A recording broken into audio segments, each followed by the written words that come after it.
नमस्कार दोस्तों। स्वागत है आपका हमारे एक और पॉडकास्ट पे। मैं हूँ राजेंद्र पांडे। आज हम बात करेंगे अर्थराइटिस पे। हमारे साथ है डॉक्टर निकिता शर्मा। तो मैम स्वागत है अपने मंच में। सबसे पहले मैम बेसिक से स्टार्ट। कैसी है मैं अच्छी हूँ, आप कैसे हैं? मैम? अर्थराइटिस क्या होता है, कैसे होता है? आइए मैं दर्शकों को बताइए सब में कितने प्रकार का होता है। एक्चुअली आर्थराइटिस ना एक बहुत ब्रॉड टर्म है। आर्थ is joint, itis is inflammation. तो वो सारी डिजीजेस या रोग जिसमें जॉइंट इन्वॉल्व होता है, उसमें पेन रहता है, इन्फ्लेमेशन रहता है, वो सब आर्थराइटिस के अंदर आते हैं। तो अलग अलग तरीके के आर्थराइटिस होते हैं। आर्थराइटिस एक ब्रॉड टर्म है, जैसा कि मैंने कहा। इसमें बेसिकली रूमेटॉइड आर्थराइटिस हो गया, ऑस्टियो आर्थराइटिस हो गया, या गाउट के मेजरली हाँ, आमतौर पे मिलने वाले आर्थराइटिस के अलग अलग प्रकार हैं। जो रूमेटॉइड आर्थराइटिस है, सबसे पहले हम उसके ऊपर बात करें तो रूमेटॉइड आर्थराइटिस बेसिकली, जैसे मॉडर्न कहता है, according to the modern science, ये एक ऑटो इम्यून डिजीज है। जिसमें क्या होता है ना, आपका खुद का इम्यून सिस्टम ही आपके जॉइंट्स को अटैक करने लगता है। तो जॉइंट और जॉइंट की जो लाइनिंग होती है, वहाँ के टिश्यूज, कार्टिलेजेस होते हैं, वो उसी को ही अटैक करने लगते हैं। तो क्या होता है ना, वहाँ पे डिफॉर्मिटीज, वहाँ पर पेन, इन्फ्लामेशन, स्वेलिंग, यानी कि दर्द, सूजन और जकड़न, ये सब होने लगता है। लेकिन आयुर्वेद ये मानता है कि जो ये आम पाक, जिसको हम रूमेटॉइड आर्थराइटिस होता है बोलते हैं, इसका मेजर कारण है आम। बस आम को ऐसे वो फ्रूट नहीं समझना है जो मैंगो होता है। बेसिकली आम एक टर्मिनोलॉजी है आयुर्वेद की, जो कहता है कि जब भी हम जो भी भोजन करते हैं, जो भी खाना खाते हैं, उसको through the process of digestion निकलना पड़ता है ना। तो जब प्रॉपर डाइजेशन नहीं हो पाता है, तो क्या होता है, वो आहार अपक्वावस्था में रह जाता है, वो उसको आम बोलते हैं। तो जब वो आम की अवस्था बहुत बढ़ जाती है, बहुत प्रवृत्त हो जाती है, तो वो जॉइंट्स में जाकर डिसलॉज हो जाती है, इकट्ठी हो जाती है। वो आम क्या करता है ना, वहाँ पर इकट्ठा होके जॉइंट पेन को ट्रिगर करता है। That is the reason as per Ayurveda. तो वो नवजात बच्चा है, तो उसमें भी अर्थराइटिस हो सकता है? उस हाँ, कैसे पता करेंगे? ये तो बच्चे को पता। देखो, आप नवजात में तुरंत तो पता चलेगा या फिर मुझे मतलब जब को नहीं पता चले, क्योंकि जब बच्चा कुछ मूवमेंट करेगा या जॉइंट में मूवमेंट होगा, तो पेन होगा। जी हो सकता है। बच्चे को हो सकता है कभी कोई इन्फेक्शन होता है, या कोई नी जैसे कोई जॉइंट में इन्फेक्शन होता है, तो उस कंडीशन में फिर बच्चे को भी होता है, जिसको हम जुवेनाइल आर्थराइटिस बोलते हैं। ना, इसका इलाज आयुर्वेद में है। पहले हमको कॉज पता करना पड़ेगा, और दूसरे what are the kind of symptoms that the child is facing. Ma'am क्या तरीका होता है? आपके पास एक नवजात बच्चा है, आपको पता चला कि इसको अर्थराइटिस है एंड तो आप जाँच करेंगे उसे। तो कैसी दवाइयों का उसका रूटीन होता है? एक बच्ची के लिए कितना टफ़ होता है आप लोगों के? बच्चे के लिए ट्रीटमेंट बहुत टफ होता है, क्योंकि बच्चा बोल नहीं पाता, वो अपनी परेशानी नहीं बता पाता है। तो ये तो जो हमारे यहाँ पे जो बहुत स्किल्ड पीडियाट्रिशियंस हैं, वही एनालाइज करके बहुत सारे फैक्टर्स को देखकर फिर प्रॉपर एक ट्रीटमेंट प्रोटोकॉल डिसाइड करते हैं। तो मैम बच्चों को होना क्या कॉज़ है आज के टाइम पे? पहले तो सुना था 40 के बाद ये होता है, अब तो बच्चों को भी हो रहा है। बच्चे डिपेंड करता है ना कि बच्चे की एज क्या है। ट्रॉमा की वजह से, सपोज जॉइंट में कोई ट्रॉमा हो गया है, जॉइंट में कुछ लग गया है, तो उसकी जो आसपास की जो कार्टिलेज हो, जो फ्लूइड्स है, वो डैमेज हो जाते हैं। तो वो तो बता रही थी इंजन से भी कुछ होता है कि क्या?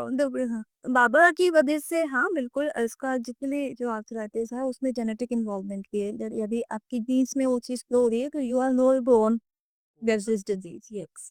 और मैम पहले देखा जाता था कि 40 की उम्र के बाद अर्थराइटिस लोगों में देखा जाए, क्योंकि आज तो 15 साल, 20 साल, 30 साल कॉमन हो गया। हम यंग जनरेशन में अर्थराइटिस है, हो रहा है, ऐसा क्यों है? आर्थराइटिस होने के देखो बहुत सारे रीजंस हैं। जैसे हेरिडिटी मैंने बता ही दिया है, दूसरा ट्रॉमा मैंने बताया, कोई इन्फेक्शन है यदि, तो वो भी होता है। दूसरा एनवायरमेंटल फैक्टर, अभी जो स्ट्रेस है, ये ट्रिगर फैक्टर भी है। स्ट्रेस में क्या होता है ना, इंसान सबसे पहले अपने खाना पीना और रहन सहन को इग्नोर करने लगता है, और वहाँ काम खराब हो जाता है।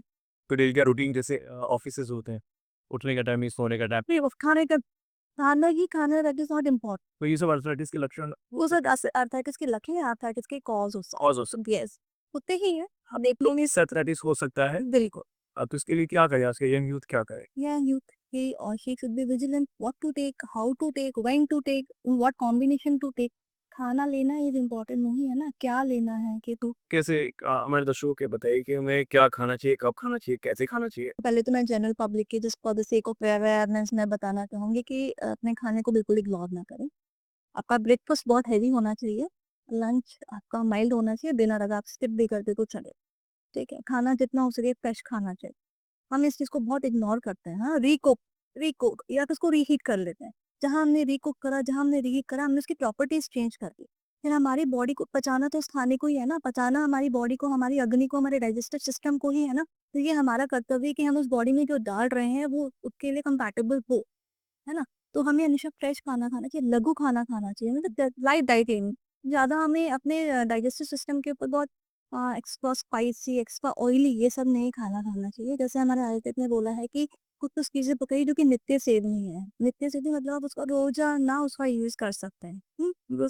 जैसे कि आप बोल सकते हैं मूँग की दाल, उनके का सेंधा नमक, सेंधा नमक ये आप रोज़ाना भी सकते हैं। मैंने सीधा नमक आपने बोला तो जनरल नमक हम खाते मतलब आम तौर पे खाते हैं, तो सीधा नमक और उसमें कुछ अंतर होता है? हाँ, उनकी प्रॉपर्टीज़ में बहुत डिफरेंस है। आयुर्वेद में बोलते हैं कि आपको सेंधा नमक मतलब आपको एक्चुअली उस नमक से सेंधा नमक को स्विच कर लेना चाहिए। सिंगा नमक जो है अच्छा ज़्यादा अच्छा है, वो आइस के लिए भी बहुत अच्छा माना गया है। जैसे शेक्स है, shakes is not allowed. What are you doing? You are mixing the आप दूध को फ्रूट के साथ मिक्स कर रहे हैं। कहीं पर भी ये नहीं लिखा गया है आचार्यों में, क्योंकि आप दोनों अलग-अलग पोटेंसी के चीज़ों को मिक्स कर रहे हो। सीधा नॉट गुड लाइक नहीं नॉट एट ऑल गुड। आप फ्रूट जूसेस लो ना, फ्रूट जूसेस लिए आप कंप्लीट फ्रूट लो ना ताकि आपको फाइबर्स भी मिले। शेक पीना सही नहीं है आपकी जब बड़ा शेक पीते हैं जिम जितने भी सारे जो हेयर फॉल का प्रॉब्लम हो रहा है, जो स्किन डिजीजेस की इतनी प्रॉब्लम्स हो रही है, जो इम्पोर्टेंसी, जो इनफर्टिलिटी, ये मेजर रीजन है इस प्रकार का खाना पीना। तो ये दुर्धार की मैं बात कर रही हूँ ना, हम क्या करते हैं, हम खाने के साथ में सैलेड ले लेते हैं। हम क्या कर रहे हैं, पक्का खाना खा रहे हैं कच्चा खाने के साथ में। अब अग्नि को समझ नहीं आ रहा पचाना किसको, सर ऑफ कोर्स आप रॉ फूड ले रहे हैं, आप रॉ मील ले रहे हो विद कुक्ड मील। क्या कर रहे हो, अगर आप उबले हुए चावल है, उसमें आप ऊपर से कच्चे चावल डाल दोगे और कुकर बंद कर दोगे तो किसको पचाएगा वो? कुछ भी नहीं पकेगा ना, वो सब कुछ खराब हो जाएगा। सैलेड लेना यू कैन टेक इट, वो भी सैलेड भी हम प्रिस्क्राइब करते हैं पेशेंट की कंडीशन को लेकर। सैलेड सबको ही रिकमेंडेड नहीं है। ओके? ध्यान रखिए आप सैलेड खाने के साथ सैलेड जो खाते हैं सैलेड में खाएं वो मैंने ठीक है सुना। अब ये बताइए कि आज की मतलब अर्थराइटिस को सही करने के क्या योगा करना चाहिए, एक्सरसाइज करनी चाहिए, क्या रूटीन होना चाहिए, जिम जाना चाहिए कि नहीं जाना चाहिए और जिम जाने के बाद क्या डाइट देनी चाहिए? क्या कहें? ये आर्थराइटिस का डिपेंड करता है ना किस स्टेज पर है। इनिशियली इतना पेन नहीं होता है। एक इंसान को कैसे पता चलेगा कि उसको अर्थराइटिस हो रहा है? मैं बैठा हूँ नॉर्मल, अब मुझे कैसे पता मेरे शरीर में अर्थराइटिस होना स्टार्ट हुआ, मुझे होगा या हो गया है? जॉइंट पेन आपको पता नहीं अभी कितने भी है, जो अपना हिप जॉइंट हो गया, जो नी जॉइंट हो गया, जो स्पाइन एरिया में शरीर का पर्स में होते हैं। हाँ जी, हाँ जी। उसमें आपको दर्द ज़्यादा होता है। नॉर्मली ऑस्टियोआर्थराइटिस में क्या है, रात के समय दर्द ज़्यादा बढ़ेगा क्योंकि पूरे दिन वो काम करता है और फिर रात में तो वो दर्द बढ़ जाता है। एक गाउट बहुत सीवियर कंडीशन है जिसमें क्या है ना कि जो यूरिक एसिड क्रिस्टल्स होते हैं वो जॉइंट्स में इकट्ठे हो रहे हैं, उसमें बहुत सुई चुभने जैसी पीड़ा होती है ना? और तो आपको देखना पड़ेगा कि आपको किस प्रकार का दर्द हो रहा। उसके लिए मैं ओ सी ए पे डॉक्टर की डेफिनिटली कॉन्सल्ट करना। आयुर्वेद में वही अलग-अलग तरीके से अगर ऑस्टियोआर्थराइटिस है, रूमेटॉइड आर्थराइटिस है, गाउट है, तो हमको दोष पे डोमिनेंस, किस दोष का इन्वॉल्वमेंट है, क्या कंडीशन है, पेशेंट की अवस्था क्या है, उसके आधार पर देखो ट्रीटमेंट डिसाइड होता है। एक जनरल प्रोटोकॉल, सेट प्रोटोकॉल नहीं हम बोल सकते कि अच्छा कोई ये वाली मेडिसिन इतने दिन इतनी देर के लिए लेना, ऐसा नहीं है। तो पुरुषम विषय का जो सिद्धांत है कि हमारे लिए हर एक पुरुष डिफरेंट है, उसका पैथोलॉजी डिफरेंट होगा तो उसका ट्रीटमेंट भी डिफरेंट होगा, तो उसके ऊपर डिसाइड होता है कि बट एक जनरल गाइडलाइन जो मैं बोलना चाहूंगी कि जो आर्थराइटिस के पेशेंट, जॉइंट पेन के पेशेंट है, उनको तो रखना चाहिए, सबसे पहले खाने का ध्यान रखना चाहिए, बहुत लघु आहार लेना चाहिए। आप सूप ले सकते हो, खिचड़ी ले सकते हो। कोशिश करें कि आप बाहर का तीखा तला हुआ ऑयली खाना ज्यादा ना खाएं। रीहीटेड कुक या रीकुक्ड जो फूड है नाची खाना बिल्कुल नहीं लेना है। अपने को कोल्ड एक्सपोजर से बचाना है, गर्म कपड़े पहनना है, गर्म पानी से नहाना है और जो सीधे हवा जो लगती है ना या एसी में वैसा नहीं बैठना है। सब ट्रिगर, ये सब ट्रिगर फैक्टर्स है जिससे क्या होता है कि पेन बढ़ जाता है। खाने पर और जैसे कि आपने बोला था कि एक्सरसाइज है, जिम, तो मैं यही रिकमेंड करूंगी कि जो जॉइंट पेशेंट के जॉइंट पेन के जो पेशेंट है वो ज़्यादा विगरस एक्सरसाइज ना करें। माइल्ड स्ट्रेचिंग एक्सरसाइजेस जो होती है, जॉइंट मूव, जॉइंट रोटेशंस जो होती है, कि ताकि प्रॉपर सर्कुलेशन होता रहे और स्टिफनेस वहाँ पे ज़्यादा बढ़े। मैम मेरी पर्सनल एक्सपीरियंस है कि अर्थराइटिस नहीं है, तो सारे टेस्ट करा लिए, सब कुछ करा लिए। अ, फिर भी बॉडी में पेन है, फिंगर स्वेल हो रही है, तो कैसे पता करें कि उनको अर्थराइटिस है कि नहीं है? कैसे पता चलेगा? तो believe in symptoms only, we don't believe in the values. क्योंकि हमारी बॉडी तो हमको सिग्नल दे रही है ना कि something is not going proper in your body. आपकी बॉडी में कुछ ठीक नहीं चल रहा है, इसलिए आपको दर्द है, इसलिए आपको सूजन है। तो बेशक वैल्यूज नहीं आ रही है, टेस्ट में डिटेक्ट नहीं हो रहा है। टेस्ट भी हम क्यों करवाते हैं ना, ये देखने के लिए कि भाई आर ए तो नहीं है, या ऑस्टियोआर्थराइटिस तो नहीं है, या गाउट तो नहीं है। हो सकता है वैल्यूज़ नहीं आ रही हो, लेकिन सिम्पटम्स जो है तो we have to address them, हमको उसको ट्रीटमेंट तो करना ही पड़ेगा। सर्दियों में थ्रेडिस या हीट करता है? सर्दियों में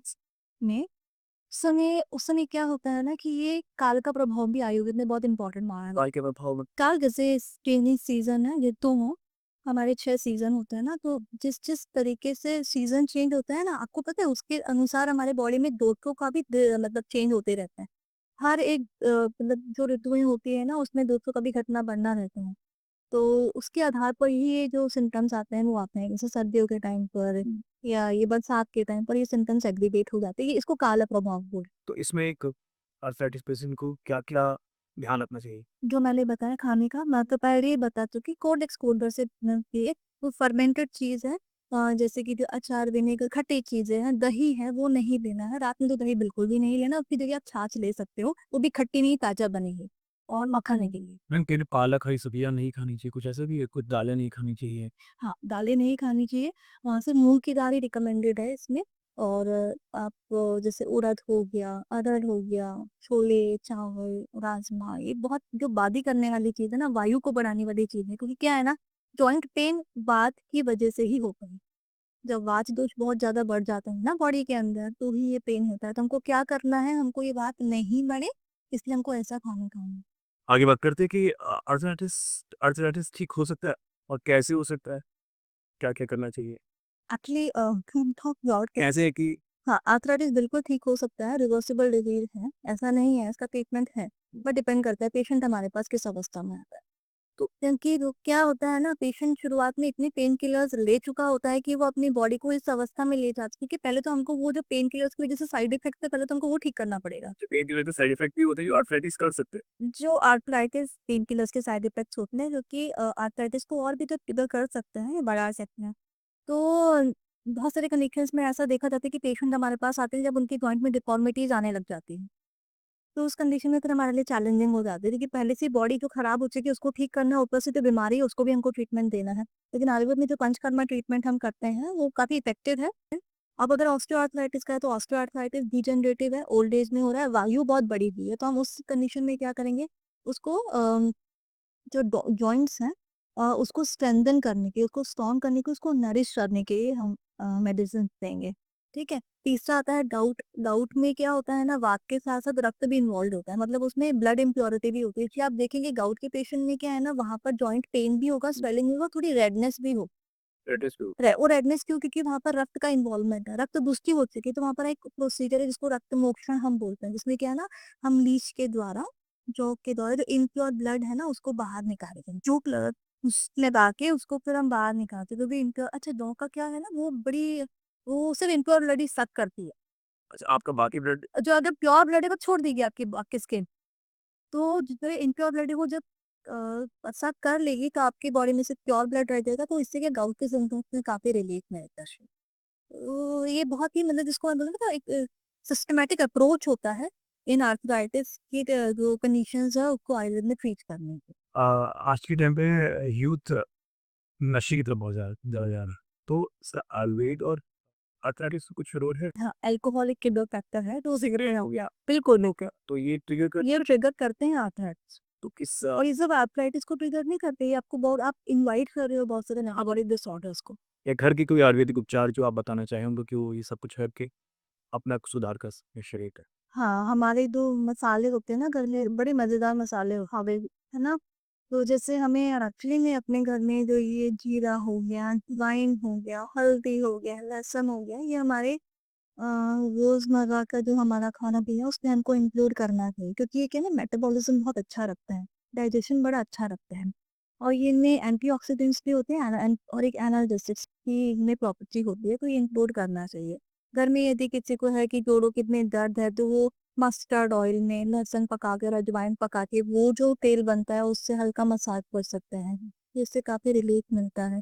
और जैसे कि मैंने पहले बताया कि खाने-पीने का तो ध्यान रखना है, और गाँव में दूर-दराज के लोगों में तो मुझे लगता है कि खाने-पीने के बारे में दे आर मोर अवेयर। ये जो अवेयरनेस नहीं है, ये बेसिकली जो अर्बन एरियाज़ हैं, जो फ़ास्ट पेस्ड लाइफ़ हम लोग जी रहे हैं ना इस मेट्रो सिटीज़ में, उसमें अवेयरनेस खाने का इतना नहीं है। गाँव और बहुत ज़्यादा अच्छे लोगों में खाने-पीने का ज़रा मतलब स्वस्थ रहते हैं, तभी वो स्वस्थ रहते हैं क्योंकि गाँव के लोग शारीरिक परिश्रम भी इतना करते हैं, तो वो खाते भी अच्छा है। हम यहाँ पर खाते तो कुछ भी लेकिन शारीरिक परिश्रम हम कम था, शारीरिक परिश्रम के नाम पर हम सिर्फ जिम जॉइन कर लेते हैं, जिसमें भी हम क्या करते हैं ओवर एक्सर्ट करते हैं। कुछ इसको अंकल अगर हल्का भी अर्थराइटिस हो रहा है थोड़ा पहले तो वो रिवर्ट कर सकते हैं एक्सरसाइज या माइल्ड एक्सरसाइज मतलब आपको अपने जॉइंट्स को ज़्यादा ओवर स्ट्रेन नहीं करना है, ओवर एक्सर्ट हाँ, योगा का तो बहुत अच्छा रोल है इसमें। आप योगा कर सकते हैं क्योंकि yoga is a very important way to get rid of stress. Stress को कम करने का योगा मेडिटेशन बहुत ही कारगर उपाय है। उसको मैं बोलूँगी क्योंकि स्ट्रेस एक ट्रिगर फैक्टर है डेफ़िनेटली आर्थराइटिस को बढ़ाने में। तो जो योगा है, जो प्राणायाम जैसे कि हो गया कि कीटली प्राणायाम हो गया, नाड़ी शोधन प्राणायाम या भ्रामरी प्राणायाम हो गया, कपालभाति प्राणायाम हो गया। These are the different ways जिसमें आप अपने स्ट्रेस को कम कर सकते हो और आर्थराइटिस से जो प्रॉब्लम आप जूझ रहे हो ना, उसको काफ़ी कम कर सकते हो। अर्थराइटिस ठीक हो सकता है और बिल्कुल ठीक हो तो खत्म डेफ़िनेटली ठीक हो सकता है। हमने देखे हैं पेशेंट पूरा रिवर्स हो गया। आयुर्वेद से एकदम कम आयुर्वेद से एकदम काम हो गया। We have a very effective way of treating arthritis. Panchakarma is a very good way. Panchakarma is a very effective solution for arthritis. तो एक अर्थराइटिस के जो पेशेंट है सुबह उसे कितना मॉर्निंग में कितने बजे उठना चाहिए थोड़ा उसका एक रूटीन बता दीजिए कि अगर कोई फॉलो करना चाहे तो वो करे getting up early in the morning ये तो पहली चीज़ होनी ही चाहिए। ठीक है, कोशिश करें कि आप ब्रह्म मुहूर्त में उठे। ब्रह्म मुहूर्त क्या होता है? सूर्योदय से जो 48 मिनट पहले होता है वो उठें। प्रॉपर मेडिटेशन करें अपना ताकि आप पूरे दिन थोड़े से स्ट्रेस फ्री रहें, रिलैक्स्ड रहें। ठीक है, क्योंकि बीमारी हुई है, कारण है, तो जब कारण हट जाएगा तो बीमारी ठीक भी तो हो जाएगी ना। We should always adopt a positive mindset कि ठीक हो जाएगा। उसको सोचते नहीं रहना है क्योंकि यदि मैं सोचते रहूँगी ना मुझे सर दर्द है, मुझे सर दर्द है, मुझे सर दर्द है, मुझे 5 मिनट बाद सर दर्द होने लग जाएगा। क्योंकि हम हमारे माइंड को जैसा रखेंगे ना वो वैसा ही होगा। जी बी माइंडसेट इज़ वेरी इंपॉर्टेंट हर डिज़ीज़ में। मैं सिर्फ आर्थराइटिस के लिए नहीं बोल रही हूँ, हर उसके लिए। इसलिए मेडिटेशन आप करें, जितना कर सकते हैं आप। हाँ, मॉर्निंग स्टिफनेस रहती है तो कोशिश करें कि धीरे, धीरे, धीरे ना थोड़ा जॉइंट्स को ना अपना मूव भी करते रहना है। बहुत स्ट्रेनस बार-बार जैसा मैं कह रही हूँ बहुत ओवर एक्सर्ट नहीं करना है। माइल्ड वॉकिंग कर सकते हो आप, है ना? थोड़ा-सा अपना जॉइंट मूवमेंट कर सकते हो ताकि सर्कुलेशन वहाँ पर प्रॉपर है और स्टिफनेस ना रहे। लंच लें अपना बहुत हल्का लंच लें। आप मूँग दाल के कुछ भी सूप ले सकते हो, वेजिटेबल सूप ले सकते हो, है ना? खिचड़ी ले सकते हो। ध्यान हमको ये रखना है कि हमको बहुत हल्का खाना खाना है।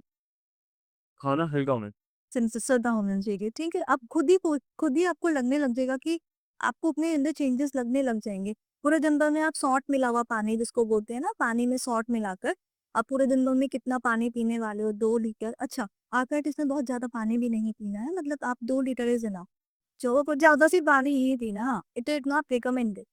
ठीक है, आप सॉल्ट मिलाकर पानी ले सकते हो क्योंकि वो सॉल्ट क्या करेगा अल्टीमेटली आपकी अग्नि को डाइजेशन को बढ़ाएगा, तो जो आम इकट्ठा हो रहा है ना वहाँ पर, वो ज़रा लोकेशन अच्छा होगा तो अब हमें जी कंट्रोल हो जाए, बहुत कंट्रोल हो जाएगा। हमारा ट्रीटमेंट प्लान भी आयुर्वेद में ऐसा ही रहता है कि पहले हम आम पाचन ही करते हैं कि जो आम इकट्ठा हो रहा है ना इसको हटा दो। उसके बाद जो वायु बढ़ा उसको हम कम कर देंगे क्योंकि यदि हम आम पाचन नहीं करेंगे ना तो कितनी भी मेडिसिन ले लो वो आम ऑब्स्ट्रक्शन करेगा ही करेगा। तो हमको आम तो हटाना ही पड़ेगा। इसलिए आम पाचन चिकित्सा हम करते ही करते हैं।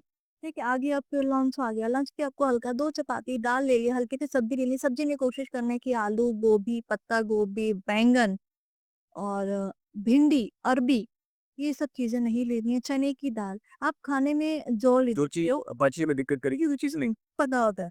सबको पता होता है मेरे को क्या पचेगा, मेरे को क्या नहीं पचेगा क्योंकि ये भी एक इंडिविजुअलाइज़्ड रिस्पॉन्स होता है बॉडी का। हो सकता है जो चीज़ मुझे पच रही है वो आपको नहीं पच रही। It all depends about the status of the अग्नि इन योर बॉडी। और लंच के लिए लंच कर लिया सॉरी उसके बाद आ गया आपका नाइट। खिचड़ी ले लो, काफ़ी। और टाइम में कहा आपको खाने का किस जी ना खाने से अगर खाना खाने के मतलब सोने से 3 घंटे पहले आपको खाना खा लें। सोने से 3 घंटे पहले देख सोने का समय सोने का समय प्रॉपर हमने सोने जब आप ब्रह्म-मुहूर्त जब कोई 2 बजे सोएगा तो ब्रह्म-मुहूर्त ही तो वैसे भी बस ही टाइम है।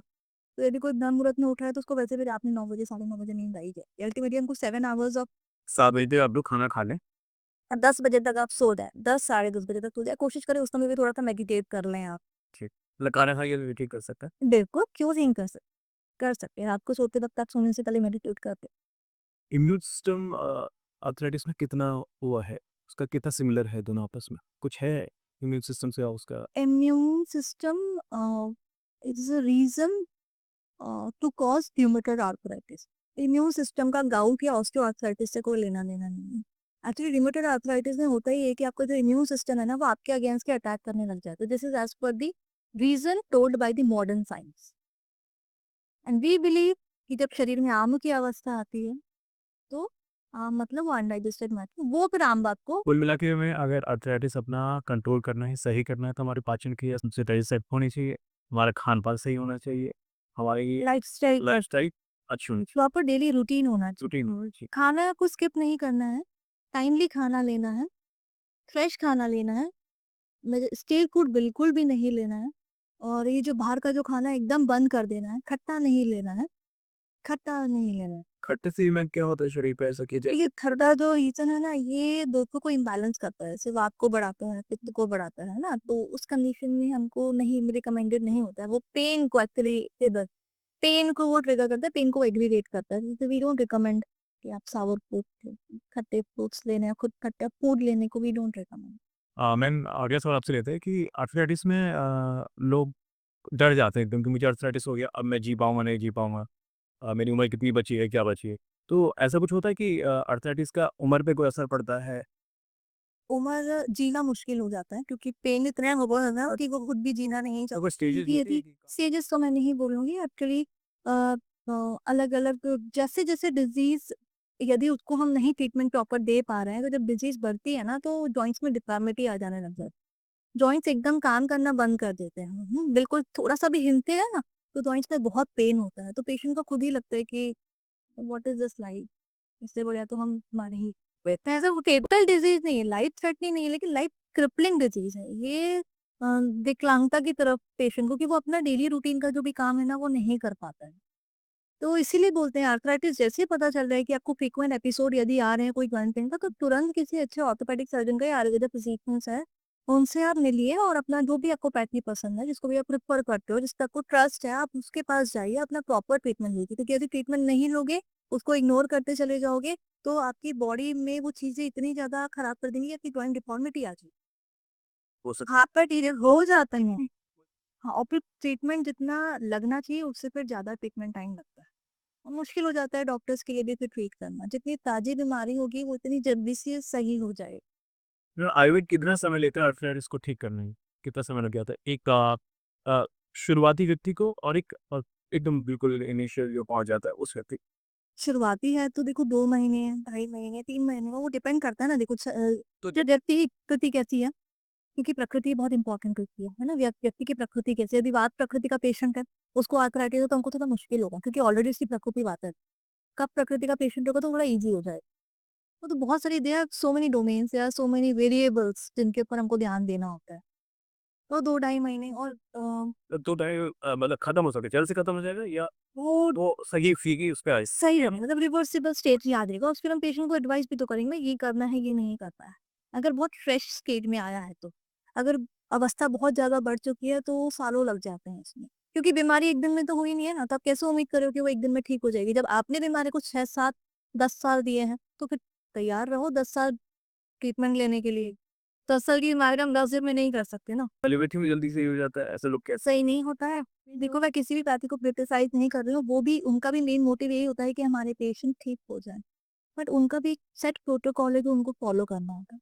हमारे भी एक सेट प्रोटोकॉल है। Ultimately all the pathies are working for the benefit of the patient. उनका अपना अलग तरीका है, वो पेन किलर्स पे थोड़ा ज़्यादा ध्यान देते हैं।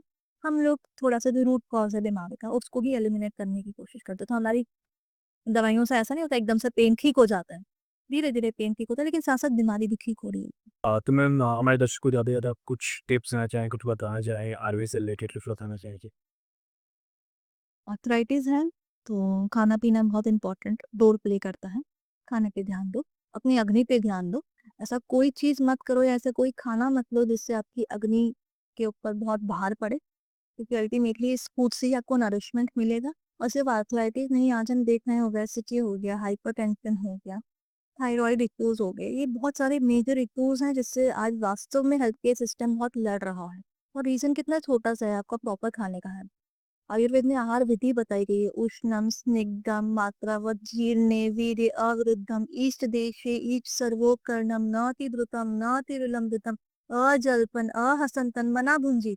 मतलब आपको ये उष्ण खाना खाना है, स्निग्ध खाना खाना है, मात्रावत आहार खाना है, ओवर ईटिंग नहीं करनी है, धीरे विरुद्ध नहीं खाना है, गर्म ठंडे को खा रहे हो, ये नहीं खाना है।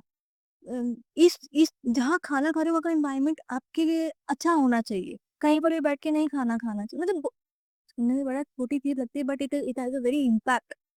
और वास्तव में जो इन चीजों को आज फॉलो कर रहे हैं ना, वही हेल्दी है, वही ही हेल्दी। खाना खाते हुए भी पोस्चर अच्छा होना चाहिए। खाना खाने पोस्टर में अजलपन, अहसन, बिना बोले बिना हंसे क्या करते हैं हम लोग, बातें करते करते खाना खाते हैं, वो नहीं खाना है।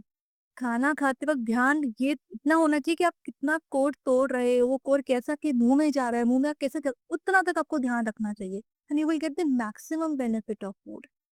आहार विधि बताएगी, आहार विधि विशेषायतन बताएगी, मतलब we have a proper protocol and guidelines, कैसे खाना खाना है, कब खाना खाना है, खाना किसके साथ खाना है। तो it's a very very broad science. तो लोग अपना ध्यान रखें सब चीज़ों को। थैंक यू मिनिस्टर मैम, आपने हमें इतना समय दिया, हमेशा जो है हमारे दर्शकों को इतना सब कुछ बताया। आगे आप समय दें आप, तो हम आगे और भी बहुत कुछ जानेंगे, डिटेल से जानेंगे। They are bringing a great awareness to the society, तो डेफिनेटली इनके चैनल को आप सब्सक्राइब करें ताकि इस तरीके की चीज़ें लेकर आए और अवेयरनेस क्रिएट करें, क्योंकि अभी इस समय पे जहाँ पर सब लोग इस मेटाबॉलिक डिसऑर्डर्स और लाइफस्टाइल डिसऑर्डर्स से जूझ रहे हैं, तो ये जो तरीके हैं ना, जिस जो ये प्लेटफॉर्म्स है, ये बहुत एक इम्पॉर्टेंट मीडियम है जो आपको नॉलेज पहुंचाते हैं और आपको बताते हैं कि आपको कैसे स्वस्थ रहना है। तो it's a very nice initiative, and I definitely recommend कि आप इनके चैनल को सब्सक्राइब भी करो और फॉलो भी करो। तो thank you so much ma'am. Thank तो आप भी अपना ध्यान रखिए। अथलेटिक्स से जुड़ी बहुत सारी जानकारी हमने आपको दी, आपको अपना कैसे ध्यान रखना है, क्या देखना है। तो हमारे चैनल को सब्सक्राइब कीजिए, शेयर कीजिए, फॉलो कीजिए।